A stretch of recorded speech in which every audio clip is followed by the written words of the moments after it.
So yesterday we looked at the 5 best movies I watched on this channel this year. And my God, man, those 5 movies, still amazing. I love each and every one of them, but, for every single dizzying high, there must come an earth-shattering low. And that's where we are tonight. Tonight we are looking at the worst of the worst. We're looking at the cream of the crap. This is the bottom 5 reaction and review movies of 2016.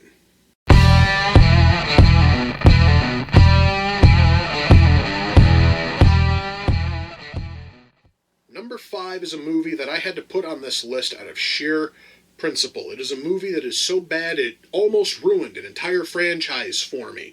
I'm talking about 1997's Vegas Vacation. You see, guys, when I sat down and said that this month I was going to do all 4 vacation movies, I did it for 2 reasons. 1, I had never seen any of the vacation movies before, and 2, I knew I had a built-in Christmas special when I watched Christmas Vacation.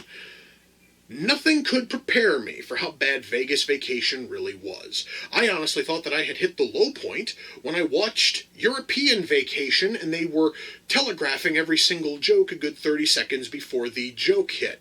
And then Vegas Vacation showed up and said, "Wait, you actually think we have to have jokes?" Oh, fuck, son, sit down. And then proceeded to be unfunny and painful to watch for over 90 butt-chugging minutes. The movie sucks. Most of that blame I am going to put on 2 things. 1, I'm going to put the blame on the writers for stripping all the character away from the entire Griswold family.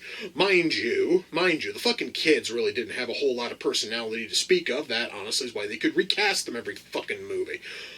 But you see, the thing is that Clark and Ellen Griswold have always had a charming personality across every vacation movie. They stripped all of it away to a point where Clark is no longer just a loving, bumbling dad. He's a hopeless gambling addict who takes his whole family to Vegas because fuck you, that's fucking why. To also top it off, almost every person inside of Vegas is a horrendous, unlikable dickhead, which makes the whole thing even more of a chore. Made worse by the fact that one of those dickheads is Wayne fucking Newton, who shows up, should by all rights have just been a fucking cameo, but he never goes the fuck away. Another problem I had is the fact that we had Wallace Shawn, a man who is known as the perfect guy to cast if you're looking for someone to play a horrible, unlikable douchebag. The thing about that, though, guys, is that Wallace Shawn is normally able to make those horrible, unfucking likable douchebags at least a little bit charming. Look no further than The Princess Bride for evidence of that. But here, there was no charm. Wallace Shawn plays a douchebag blackjack dealer who really has nothing charming or likable about him until you want to run him face first into a goddamned wood fucking chipper. But of course you're going to want to do the same thing to Cousin Eddie. You're going to want to do the same thing to Clark. The whole movie is a waste. It was unfunny, worthless garbage for 90 minutes, and it will stand as the worst vacation movie I will ever watch because I refuse to watch the remake. I refuse to watch Christmas Vacation 2. Because fuck those. I don't need more bullshit. I've already suffered through Vegas Vacation, and that's bad enough. So yeah, guys, Vegas Vacation comes in at number 5. Number 4 is a kaiju flick from 1985 from the horrendous shithole country of North Korea. I'm talking about Pulgasari. And the thing about this movie, the thing that makes it really fascinating, is not the fact that it is a terribly made, horrendously written abortion of a movie.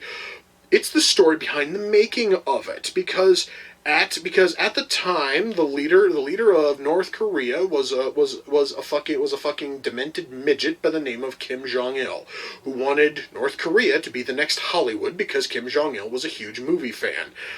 But he couldn't find any filmmakers in North Korea who were fucking worth shit, so he kidnapped South Korean filmmakers and forced them at gunpoint to make shit movies for his fucking country. The only reason why we outside of North Korea even got to watch Pulgasari is because because when these captured filmmakers were able to flee their captors, they brought a copy of this fucking thing with them. So we all got to see the horrible mess that they built up. But how bad is Pulgasari really? Well, guys, the story is absolute shit. The writing sucks. The suit looks horrible. Special effects are kind of shit. The pacing is terrible. There is a horribly tacked on, forced, preachy message at the very end of the fucking film. The whole thing is a massive mess, and it will stand as the worst kaiju film I have ever seen. And I want you guys to think about this for a minute. I have watched Godzilla's Revenge, which stands as the worst film in that entire 30-movie franchise. That thing is a glittering fucking diamond compared to Pulgasari. Fucking Pulgasari should never have been made. It has no reason to be, and the country that made it should just burn to the fucking ground because it is such a horrendous shithole country run by horrible fucking dickheads. But hey, that honestly is me just ragging on a country, and I should be ragging on the horrible movie that the country made. Am I ever going to watch any other films from North fucking Korea? Probably not, no. Part of that is because it's very difficult to get films from North Korea in the U.S. But also after seeing Pulgasari, I don't want to see anything else from North fucking Korea. Screw that shit. Number three is going to keep us deep within Asia as we look at a Japanese film from 1996. That is the horrendous animated film Garzy's Wing, a movie that made no goddamn sense from second one and ended with a mountain of plot holes and unanswered questions in a movie that was horribly paced, terribly written, had horrendous voice acting. It seriously, guys, is every bad thing you could ever want out of a shitty anime. It even had choppy, shitty animation. Mind you, anime is known for choppy, shitty animation, but this shit is bad even by those low standards. So yes, guys, Garzy's fucking Wing is literally everything you could ever ask for in a shitty anime. I have seen some terrible anime movies in this series. I have seen some absolute stinkers. I sat through Dark Cat and figured that was the worst non-porno anime I will ever watch. And then I hit play on Garzy's Wing, and I lost the will to live a little. It was that fucking bad. Yes, guys, Garzy's Wing comes in at number 3, and my god, I hope to never watch another anime as bad as that fucking thing. Number two was so bad it actually led to a full-blown ban on an entire studio. Partially because the man who made this movie is a massive douchebag who pitched a fucking hissy fit in the comments section of the video. I'm talking about 2014's American Guinea Pig Bouquet of Guts and Gore. A terrible gore movie which is made on a budget of almost nothing, and holy sweet fuck, it shows. I, guys, spent plenty of time talking about every single qualitative failing that movie has, but why don't we talk about the aftermath of it, shall we? Eventually, at some point, the man who directed American Guinea Pig and is the president of Unearthed Films, a man by the name of Stephen Biro, found my video and left a string of comments pitching this long hissy fit because apparently everybody else absolutely adores his shitty fucking movie, and he never thought that anybody would ever say anything bad about his poorly made, slipshod, wannabe gore fucking flick. He was sitting there and he was challenging me to make a fucking movie, and that his studio would, put it out. And that honestly right there was the fucking kiss of death. I never want a work of mine released through Unearthed Films. That honestly, guys, would be the low point in my fucking life. He was such a massive, unending chode that I wound up straight up banning all future Unearthed Films from reaction and review. And I'm going to tell you guys right now, I was looking back at everything which Unearthed Films have done. There's one good movie there, and they had no hand in it. It was the Canadian animated film Rock and Rule, which almost made it into the top 5. It was that motherfucking good. But you see, that one there was made by a Canadian animation studio, Nelvana, and Unearthed Films bought it and put their shitty little studio name on the fucking cover. That is all that they fucking did. Unearthed Films have never actively made a decent movie, and most of the movies which they picked up and released have also been complete shit. The worst of which is American Guinea Pig Bouquet of Guts and Gore, which was made in-house by the president of the fucking studio, who doesn't know the first goddamn thing about making an interesting movie or making a good gore film. So fuck him, fuck his shitbag movie, and fuck his worthless studio. I am never covering another movie from his studio, and if Stephen Biro were to keel over and die tomorrow, I would probably smile and say, and nothing of value was fucking lost. American Guinea Pig Bouquet of Guts and Gore comes in at number 2, and for the longest time, I was this close to making it number fucking 1. But one movie just kept popping into my head. It was that bad. So horrible.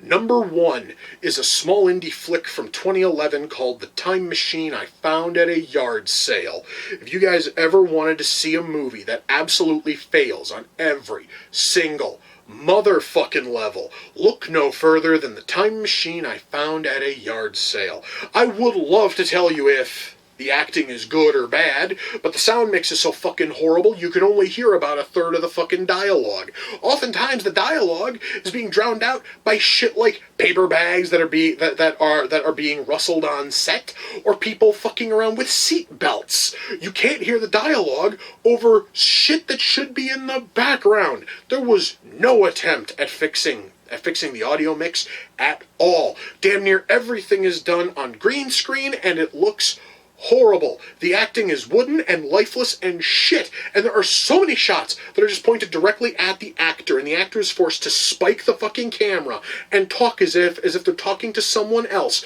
It looks incredibly cheap. It looks incredibly shit. Everything about that movie was terrible. I'm still trying to figure out the fucking plot. I'm trying to figure out, why the hell did he go into the future and then kidnap a slave who was building a pyramid, then go further into the future, and then find a spaceship? There's some bullshit about fucking rebels and empires, and, and then they try to replicate a rather famous scene from Star Trek fucking 2. Just, the whole thing was a mess, guys. I'm going to say this right now. I have said many times that the worst comedy I've ever seen for this series was Vince Offer's horrendous film in fucking Inappropriate Comedy. That is the worst comedy I will ever watch in this series. I don't think a movie will ever be as bad as The Time Machine I Found at a Yard Sale. That thing was fucking garbage from start to finish, non-stop trash. And luckily, if you guys really do want to suffer, the makers of the movie put it on YouTube for free. I'm going to tell you right now, if you value your sanity, and if you want to continue believing in whatever fucking deity you happen to worship, don't go near that fucking movie. It will make you question God, and it will make you wonder exactly how much blunt force trauma to the fucking skull does it take to make a movie that shit. The Time Machine I Found at a Yard Sale will probably never be topped in terms of horrible quality, because most other movies, at least, know how to do the sound mix well. Or they know not to hold on shots for a fucking minute when you don't have to. Guys, I remember when I did a review of a horrendous trauma film, which was called Rock and Roll Space Patrol Action is Go. That thing made it onto the bottom 5 last year.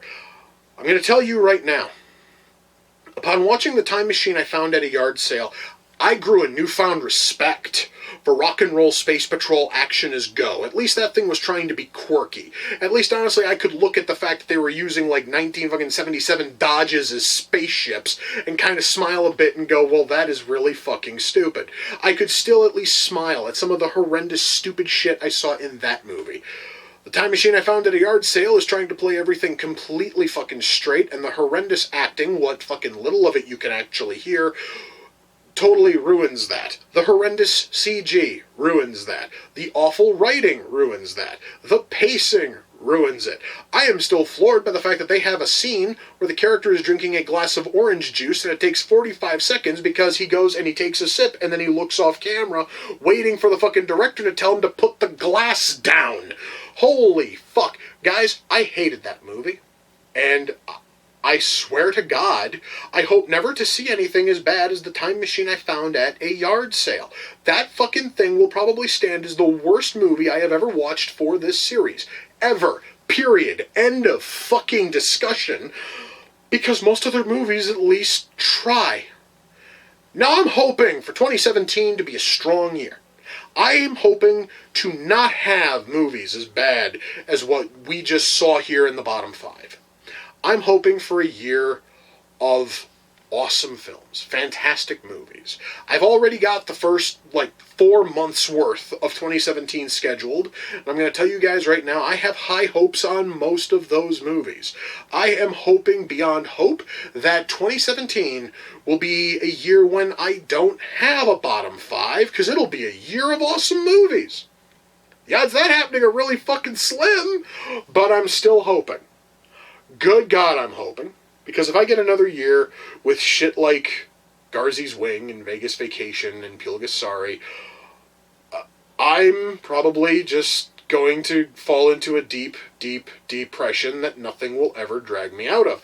Anyway, guys, I am done talking about the worst of this year's movies. I am once more hoping for next year to bear amazing, sweet fruit of awesome movies, but the only way I'm going to find out is if I shut up and I start filming them. And I'm going to do that probably in a day or two, because I got to get this one and yesterday's video edited and uploaded for you guys. So, with that, we come to the close of the bottom 5 reaction and review movies of 2016.